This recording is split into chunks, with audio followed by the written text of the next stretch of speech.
Rahman ve Rahim olan Allah'ın adıyla. Bismillahirrahmanirrahim. Fîne alinnâs bihim ve men yagfiru'z-zunûbe illallah. Euzu billahi mineşşeytanirracim. Bismillahirrahmanirrahim.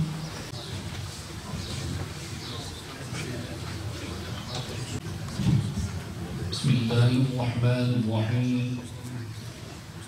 Vallahu enzele mine's-semâi mâ'en fe ahyâ bihil arda ba'de mevtihâ. Bismillahirrahmanirrahim. Wallahu anzala minas samai ma'an fa ahya bihil arda ba'da mawtiha. Dini Kur'an, kalbi nur, kalbinde sonsuz huzur. Melekler divan durur, haşırda sultan demektir. Milli Eğitim Bakanlığı Din Öğretimi Genel Müdürlüğü olarak on binlerce öğrencinin yarıştığı 40 yıllık mesleki yarışmalar geleneğimiz artarak devam etmektedir. Özellikle bu alanda, mesleki yarışmalar alanında ki yarışmalardan bahsetmek istiyorum.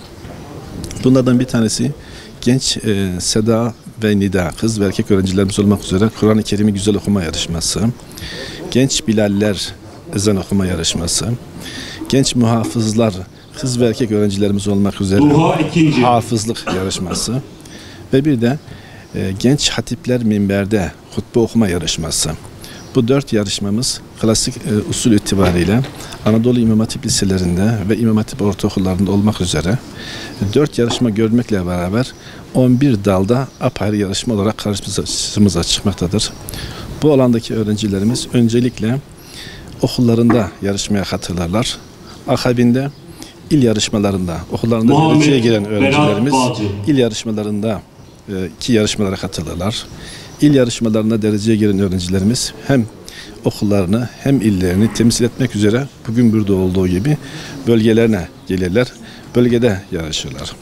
Bölgede dereceye gelen öğrencimiz ise, birinci olan öğrencimiz ise hem okulunu hem ilini hem bölgesini temsil etmek üzere Türkiye finallerine katılır ve Türkiye finallerinde performanslarını ortaya sergiler ve Türkiye finalleriyle yarışmamız bitirilmiş olur. Her yıl bu şekilde devam etmektedir.